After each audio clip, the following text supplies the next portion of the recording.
हरियाणामधील प्रसिद्ध यूट्यूबर ज्योती मल्होत्रा हिला गुप्तचर यंत्रणांकडून अटक करण्यात आली आहे। आयएसआयसाठी हेरगिरी केल्याच्या आरोपाखाली ज्योतीला अटक करण्यात आली। देशविरोधी कारवाया आणि पाकिस्तानची गुप्तहेर संस्था आयएसआयसाठी हेरगिरी केल्याचा ज्योतीवर आरोप आहे।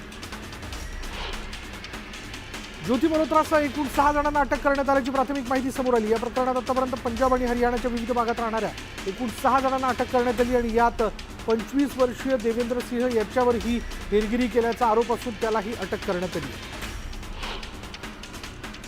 पाकिस्तानला मदत केल्याच्या आरोपात अटक असलेली ज्योती मल्होत्रा ट्रॅव्हल्स विथ जो नावाचा यूट्यूब चॅनल चालवते।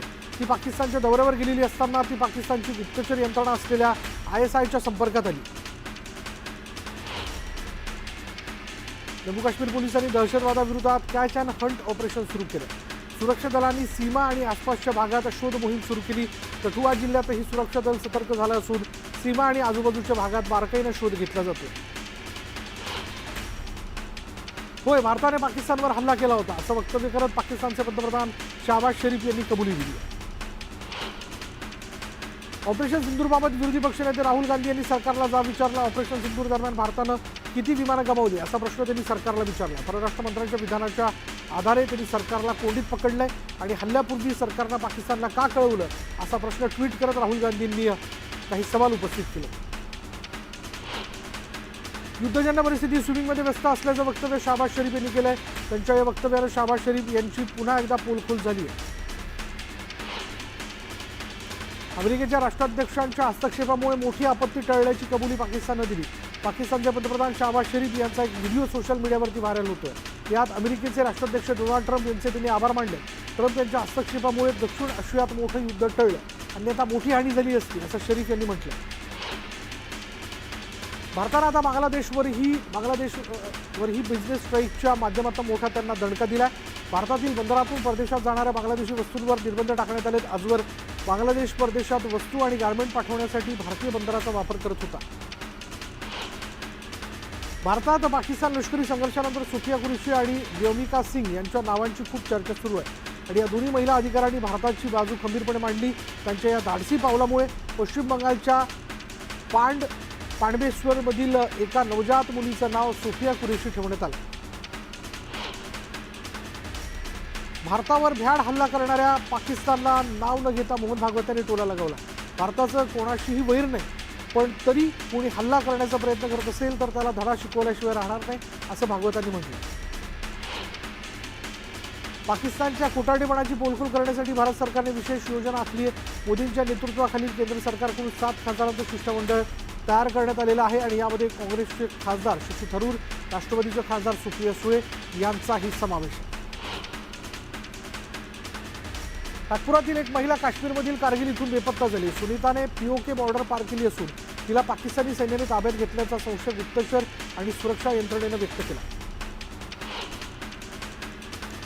भारतीय सैनिकांच्या ऑपरेशन सिंदूरच्या यशस्वी कामगिरीनंतर त्यांच्या कौतुकासाठी सांगलीतही तिरंगा रॅलीचं आयोजन करण्यात आलं। यावेळी आमदार सुधीर गाडगीळ यांच्या नेतृत्वात तिरंगा रॅली काढण्यात आली। भारतीय सैन्याविषयी अभिमान आणि कृतज्ञता व्यक्त करण्याकरता भिवंडी तालुक्यातील कालेर ते कशळी परिसरात तिरंगा रॅली काढण्यात आली। या रॅलीत भाजप पदाधिकाऱ्यांसह शेकडो नागरिकांनी सहभाग नोंदवला होता। परळीतील शिवराज दिवटे मारहाण प्रकरणाचा नवा व्हिडिओ समोर आला। समाधान मुंडे टोळीकडून शिवराजला अमानुष मारहाण करण्यात आली। हरिनाम सप्ताहामध्ये झालेल्या भांडणाच्या रागातून शिवराज दिवटेला मारहाण झाली होती। दरम्यान शिवराजला संतोष देशमुखांसारखी मारहाण झाल्याचं धनंजय देशमुख म्हणाले।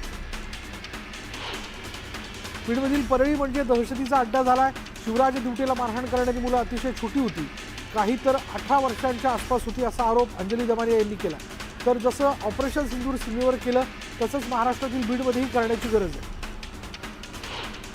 ॲडव्होकेट गुणरत्न सदावर्त यांच्या विरोधात गुन्हा दाखल करण्याची मागणी जालन्यातील सकल मराठा समाजाच्या वतीने करण्यात आली आहे। जालना दौऱ्यावरती असताना सदावर्त यांनी मराठा आंदोलक मनोज जरांगे यांच्याविषयी वादग्रस्त वक्तव्य केलं होतं आणि याचा निषेध करत चंदन झिरा पोलीस ठाण्यात सदावर्तींविरोधात तक्रार दाखल करण्यात आली। पुण्यात वरिष्ठ पोलीस निरीक्षकांवर गुन्हा दाखल करण्यात आला। जमिनीच्या वादात आर्थिक फायद्यासाठी पदाचा गैरवापर केल्याचा आरोप करण्यात आला। कोकण विभागात बदलापूर पालिका अव्वल ठरली। राज्य सरकारकडून 100 दिवसांची न्यायालयीन सुधारणांची विशेष मोहीम राबवण्यात आली आणि या मोहिमेत बदलापूर पालिकेने प्रथम क्रमांक पटकावला।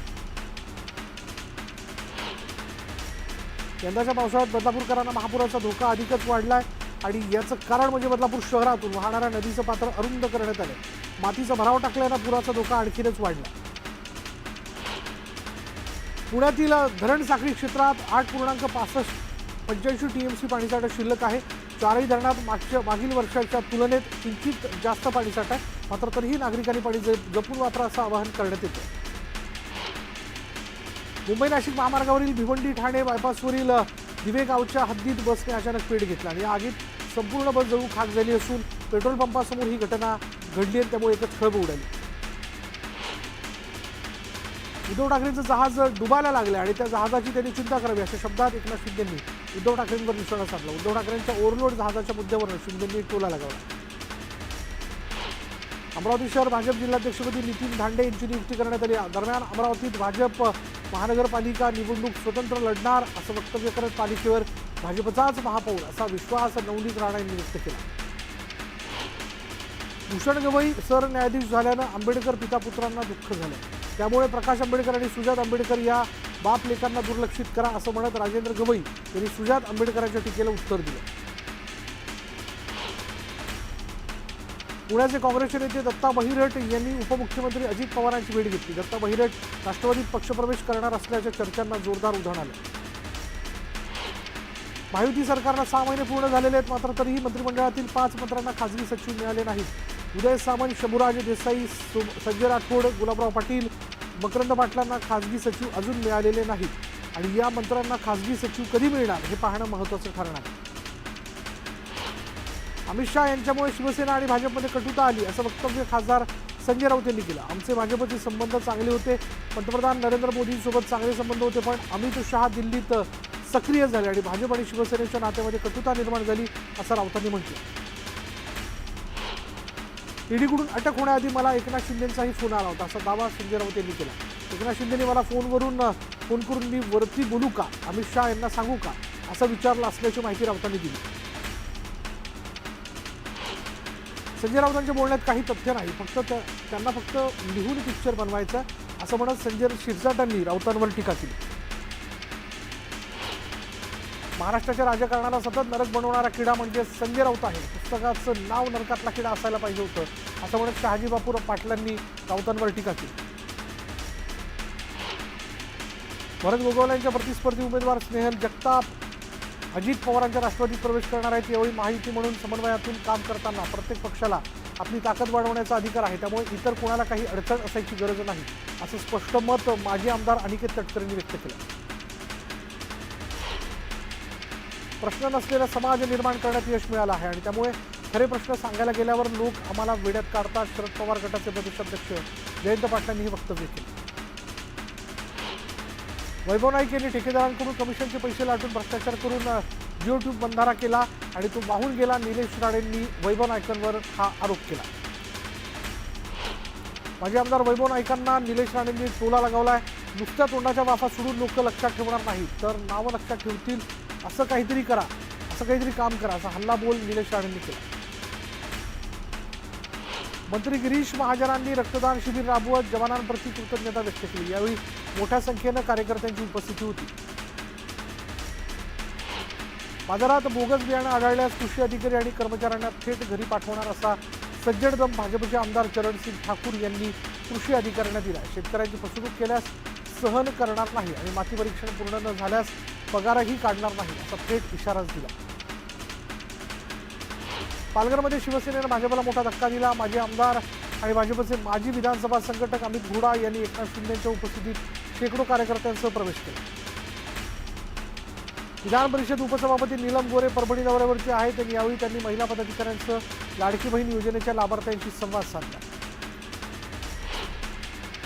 जळगावात शिवसेनेकडून शक्ती प्रदर्शन मेळाव्याचं आयोजन करण्यात आलं होतं. यावेळी मोठ्या संख्येनं कार्यकर्त्यांनी मेळाव्यात हजेरी लावली.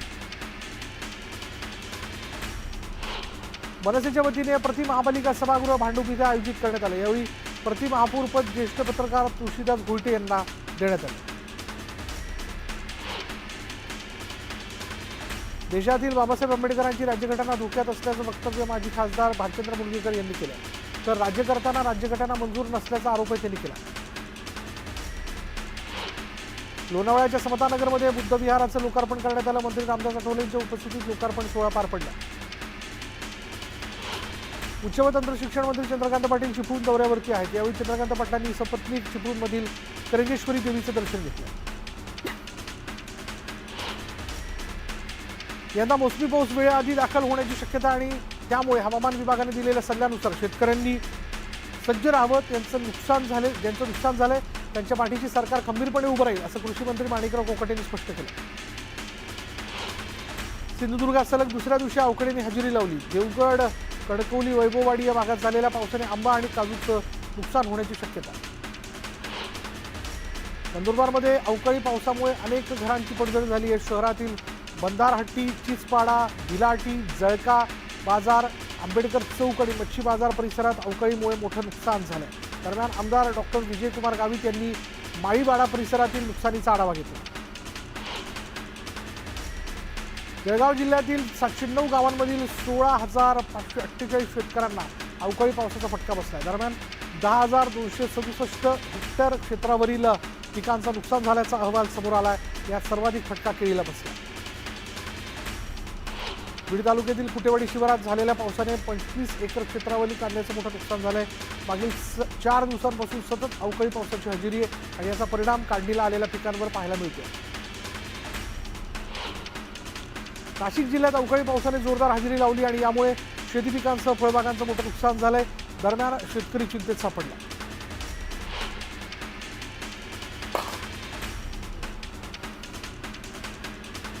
जळगावच्या चोपड्यात काल झालेल्या वादळी वाऱ्याने भिंत कोसळून एकाचा मृत्यू तर एक जण जखमी झाला. दरम्यान आमदार चंद्रकांत सोनवणेंनी जखमी व्यक्तींची विचारपूस करत घटनेचा आढावा घेतला. भडगाव तालुक्यातील गुंडे इथे अचानक सुरू झालेल्या पावसामुळे शेतकऱ्यांचं मोठं नुकसान झालं. लिंबू, केळी, कांदा, ज्वारी, बाजरी, मका आणि भाजीपाल्याचं अवकाळी पावसामुळे नुकसान झालं. वसई विरारमध्येही अवकाळी पावसानं जोरदार हजेरी लावली आणि त्यामुळे उकाड्यानं हैराण झालेल्या नागरिकांना काही अंशी दिलासा मिळाला. मात्र वीज पुरवठा खंडित झाल्यानं नागरिकांचे हाल झाले. मुंबई उपनगरात विजेच्या कडकडाटासह जोरदार पावसानं हजेरी लावली. बोरिवली, कांदिवली, दहिसरसह परिसरात जोरदार पावसाचं आगमन झालं आणि त्यामुळे नागरिकांची तारंबळ उडाली. जळगाव जिल्ह्यातील एरंडोल तालुक्यातील खर्ची गावाजवळ वीज पडून एका तरुणाचा मृत्यू झाला.